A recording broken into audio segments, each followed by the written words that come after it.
वालीस formula. किसके लिए हम वाली का फार्मूला क्यों पढ़ेंगे? क्या मकसद है इसका? यस, निश्चित तौर पर यहाँ पर हम देखते हैं कि sin nx dx निश्चित तौर पर इसका समाकलन करना काफी मुश्किल होता अगर हमारे पास समानयन का सूत्र न होता। समानयन यानी रिडक्शन फार्मूला से हम इस मुश्किल समाकल को भी आसान कर देते हैं। क्यों करते हैं? समानयन सूत्र से ये काफी क्या हो जाता है? आसान हो जाता है। लेकिन अगर इसमें इस अनिश्चित समाकलन में अगर हम सीमा दे दें 0 से लेकर पाई बाई तक, अगर बिल्कुल सही, तो ये क्या हो जाएगा? निश्चित समाकलन हो जाएगा। तो फिर से एक प्रश्न आता है, तो क्या sin nx dx का जो सूत्र था यदि हम 0 से पाई बाई 2 कर देते हैं तो भी क्या वो सूत्र होगा? नहीं, बिल्कुल नहीं। ठीक है, यानी आप ये देख लिए कि अगर मैं हटा देता हूं इसको 0 से पाई बाई 2 को मैंने हटा दिया, ये कौन सा समाकलन हो गया? अनिश्चित समाकलन, जिसके लिए आपको किसका हेल्प लेना पड़ता है? समानयन सूत्र का हेल्प लेना पड़ता है। ओके, तो समानयन सूत्र से हम क्या करते हैं? अनिश्चित समाकलन निकाल लेते हैं। लेकिन फिर से एक प्रश्न है, अगर हम इसकी सीमा को 0 से पाई बाई 2 कर देते हैं तो क्या समानयन सूत्र यहाँ उपयोगी होगा? बिल्कुल नहीं। उसके लिए कौन सा सूत्र है? वाली का सूत्र। किसका सूत्र? वाली का सूत्र। तो वाली का सूत्र क्या है हम देखते हैं। ये होता है, शुरुआत कहां से हो रही है? n से। इसको हम उल्टा करते हैं। उल्टा यानी अब जब आप भिन्नों को देखते हो, भिन्न का मतलब होता है अंश और हर। तो शुरुआत कहां से होता है? कभी आप कैसे लिखते हो? 1/2 लिखते हो। 1/2 को कभी ऐसा लिखते हो क्या? नहीं लिखते। क्यों नहीं लिखते? क्योंकि अंश और हर। ठीक है, लेकिन यहाँ पर शुरुआत कहां से करनी पड़ेगी? हर से। हर है ना? कहां से होगी? हर से। कैसे होगी? देखो बड़ा इंटरेस्टिंग है। दिस कहां से शुरू होगी? हर से। उल्टा करना है। n कहां है? n। ये होगा n, एक कम कर दो, n माइनस। गुड। फिर हम हर से आएंगे n माइनस 2, ऊपर चले जाओ n माइनस 3, फिर n माइनस 4, फिर n माइनस 5। कहां तक? हाँ, अनंत तक। लेकिन अनंत तो होता नहीं, कहीं न कहीं तो विराम देना पड़ेगा, क्योंकि ये अनंत है क्या? नहीं। n फिक्स कर दिया गया है, तो इधर की वैल्यू क्या आनी चाहिए? Fix value. तो ऐसा करते करते फाइनल में जो वैल्यू आएगा वो होगा 3/2, क्योंकि इसमें और हम माइनस करेंगे तो 1 आ जाएगा, काम खत्म। लेकिन यह सूत्र किसके लिए होगा? n क्या हो सकता है? क्या हो सकता है? n का क्या होना जरूरी है? n का होना जरूरी है n हमेशा बिलोंग करेगा धनात्मक पूर्णांक में। कौन सा पूर्णांक? धनात्मक पूर्णांक। जैसे 1, 2, 3, 30, 3 करोड़, 3 खरब, 3 अरब होगा। लेकिन धनात्मक पूर्णांकों को भी 2 भागों में बांटा जा सकता है। पहला,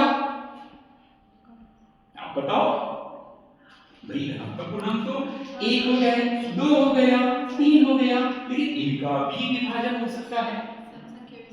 इंसान और जानवर 2 विभाजन है। इंसानों का भी 2 विभाजन होता है। कैसे? मेल और फीमेल। तो यहाँ पर भी 2 विभाजन। वेरी गुड, सम और विषम। तो भाई यहाँ पर 2 है, 4 है, 6 है, ये है सम। ठीक है, यानी अगर sin स्क्वायर x तो अलग, sin 4x तो अलग, sin 8x तो अलग, लेकिन अगर sin क्यूब x तो अलग, sin 7x तो अलग, sin 5x तो अलग। ठीक है, तो ये जो सूत्र है वो किसके लिए होगा? सबके लिए है।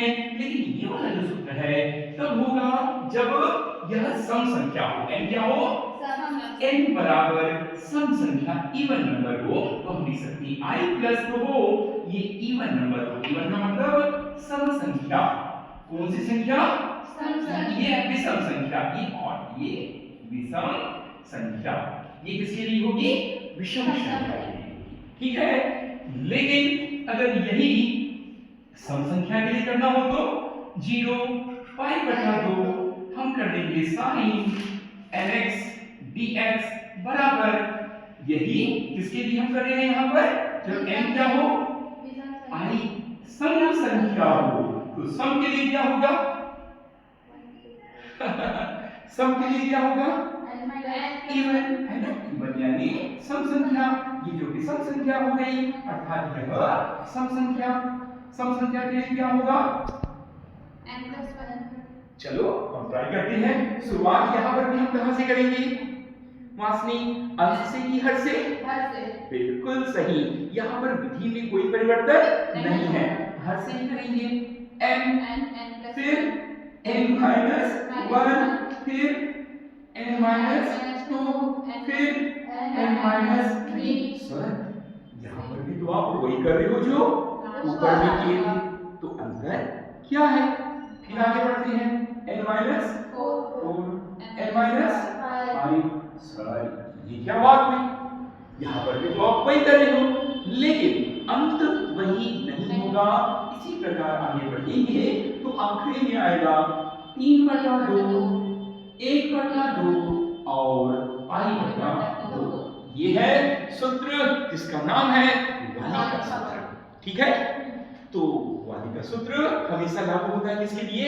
धनात्मक पूर्ण संख्याओं के लिए। लेकिन इसके दो सूत्र होंगे, एक सम संख्या का और एक विषम संख्या का। लेकिन वासनी क्या ये प्रश्न नहीं आ रहा है तुम्हारे मन में? सर ये केवल sin x के लिए तो हुआ, लेकिन अगर cos होता तो क्या होगा? बताओ, अगर cos nx होता तो क्या होगा? 0 पाई बाय 2। ये भी निश्चित समाकलन बीजीय फलन का। इसके लिए भी वही integral over 0 to pi by 2 definite integral cos nx dx। ये क्या बात हुई भाई? तो इसके लिए भी क्या होगा? सेम सूत्र होगा। इसी को कहते हैं वाली का सूत्र, वाली का फार्मूला, जो हमने देखा था कल sin nx अनिश्चित समाकलन के लिए। कौन सा सूत्र?